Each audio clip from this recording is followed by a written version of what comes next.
Hare Krishna. So ನಾನಿವಾಗ social ಮೀಡಿಯಾದಲ್ಲಿ ನೋಡ್ತಾ ಇರೋದು ವಿಡಿಯೋಸ್ ಜಾಸ್ತಿ ಏನಂದರೆ ಬರ್ಡೇ ಸೆಲೆಬ್ರೇಷನ್ ತುಂಬ ಗ್ರ್ಯಾಂಡಾಗಿ ಮಾಡ್ಕೊಳೋದು, ಅದನ್ನು ಸೋಷಿಯಲ್ ಮೀಡಿಯಾದಲ್ಲಿ ಅಪ್ಲೋಡ್ ಮಾಡೋದು. ಮಾಡಿ ಬರ್ಡೇ ಸೆಲೆಬ್ರೇಷನ್ನ ಚೆನ್ನಾಗೇ ಮಾಡ್ಕೊಳ್ಳಿ, ತುಂಬ ಚೆನ್ನಾಗಿ ಮಾಡ್ಕೊಳ್ಳಿ, ಅದನ್ನು ಸೋಷಿಯಲ್ ಮೀಡಿಯಾದಲ್ಲಿ ಅಪ್ಲೋಡ್ ಮಾಡೋದು. ಇವಾಗ ಎಲ್ಲರೂ ನಿಮ್ಮ ಥರನೇ ಇರೋದಿಲ್ಲ ಅಲ್ವಾ. 90% ಇಂಡಿಯಾದಲ್ಲಿ ಬಡವರೇ ಇರೋದು, 10% ಅಷ್ಟೇ ರಿಚ್ ಪೀಪಲ್ಸ್ ಇರೋದು. ರಿಚ್ ಪೀಪಲ್ಸು ಅಷ್ಟು ಗ್ರ್ಯಾಂಡಾಗಿ ಬರ್ಡೇ ಸೆಲೆಬ್ರೇಷನ್ನ ಮಾಡ್ಕೊಂಡು ಸೋಷಿಯಲ್ ಮೀಡಿಯಾದಲ್ಲಿ ಅಪ್ಲೋಡ್ ಮಾಡಿದರೆ, ಇವಾಗ ನಮ್ಮಂಥವ್ರು ಆ ವಿಡಿಯೋಸ್ನ ನೋಡಿ ನಾವು ದುಃಖಿತರಾದರೆ, ಅಯ್ಯೋ ನಮ್ಮ ಜೀವನದಲ್ಲಿ ಇಷ್ಟೊಂದು ಸಂತೋಷ ಇಲ್ವಲ್ಲ, ನಾವು ಈ ಥರ ಎಲ್ಲ ಮಾಡ್ಕೊಳಕ್ಕೆ ನಮ್ಮ ಕೈಲಿ ಆಗಲ್ಲ ಅಲ್ವಾ, ನಮ್ಮ ಜೀವನ ಹಿಂಗೈತಲ್ಲ ಅಂತ ಒಂದೇ ಒಂದು ಚಿಕ್ಕದಾಗಿ ಮನಸ್ತಾಪನ ಮಾಡ್ಕೊಂಡು ಬೇಜಾರಿಗಾದರೆ ಭಗವಂತ ಎಲ್ಲದನ್ನೂ ಗಮನಿಸ್ತಾನೆ. ಆವಾಗ ಇವರು ಬೇಜಾರಾಗಿದ್ದಕ್ಕೆ ಕಾರಣರು ನೀವೇ ಆಗ್ತೀರ, ಹೌದು ಅಲ್ವಾ. ಬರ್ಡೇ ಸೆಲೆಬ್ರೇಷನ್ನ ಮಾಡ್ಕೊಳ್ಳಿ, ಯಾರು ಬೇಡ ಅಂತಾರೆ, ಆದರೆ ಪ್ರೈವೇಟಾಗಿ ಹಿಡ್ಕೊಳೋದು ಒಳ್ಳೆಯದಲ್ವಾ.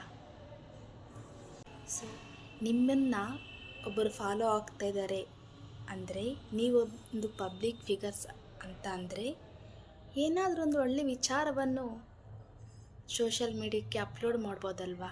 ನಿಮ್ಮನ್ನು ಫಾಲೋ ಆಗೋರು ಅದನ್ನು ನೋಡಿ ಅದನ್ನೇ ಅವರು ಒಳ್ಳೆಯದನ್ನು ಮಾಡ್ತಾರೆ.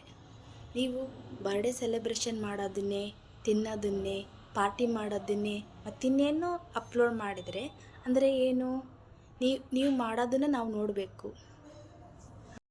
ಅಫ್ಕೋರ್ಸ್ ಅದು ನಿಮ್ಮ ದಿನ ಆಗಿರುತ್ತೆ, ನಿಮ್ಮ ಬರ್ಡೇ ಆಗಿರುತ್ತೆ, ನೀವು ಸೆಲೆಬ್ರೇಷನ್ನ ಗ್ರ್ಯಾಂಡಾಗಿ ಮಾಡ್ಕೊಬೇಕಂತ ಅನಿಸಿರುತ್ತೆ, ಮಾಡ್ಕೊಳ್ಳಿ, ಯಾರು ಬೇಡ ಅಂದರು.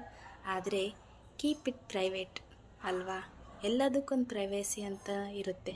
ಎಲ್ಲದನ್ನು ಸೋಷಿಯಲ್ ಮೀಡಿಯಾದಲ್ಲಿ ಅಪ್ಲೋಡ್ ಮಾಡೋದು, ಒಳ್ಳೆಯ ವಿಚಾರವನ್ನು ಅಪ್ಲೋಡ್ ಮಾಡಿ, ನಿಮ್ಮನ್ನು ಫಾಲೋ ಆಗೋರು ಅದನ್ನು ಫಾಲೋ ಆಗ್ತಾರೆ ಅಲ್ವಾ.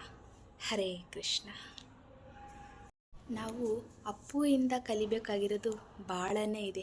ಅಂಥ ದೊಡ್ಡ ಮನೆ ಆದ್ರೂ ಅಪ್ಪು ಅಷ್ಟು ದೊಡ್ಡ ಶ್ರೀಮಂತರಾಗಿದ್ರೂ ಎಷ್ಟು ಸರಳವಾದ ಜೀವನವನ್ನು ಅವ್ರು ಮಾಡಿದ್ದಾರೆ. ಅಂಥವರಿಂದ ನಾವು ನೋಡಿ ಕಲಿಬೇಕು ಅಲ್ವಾ. ಅಪ್ಪಕ್ಕಿಂತ ದೊಡ್ಡವರಾ ನಾವು, ಅಷ್ಟೊಂದು ದೊಡ್ಡವರಾ ನಾವು, ಇಲ್ಲ ಅಲ್ವಾ. ಅವರು ಸಮಾಜಕ್ಕೆ ಏನು ಸಂದೇಶವನ್ನು ಕೊಟ್ಟಿದ್ದಾರೆ, ನಾವು ಅದನ್ನು ಫಾಲೋ ಆಗಬೇಕು ಅಲ್ವಾ. ಹರೇ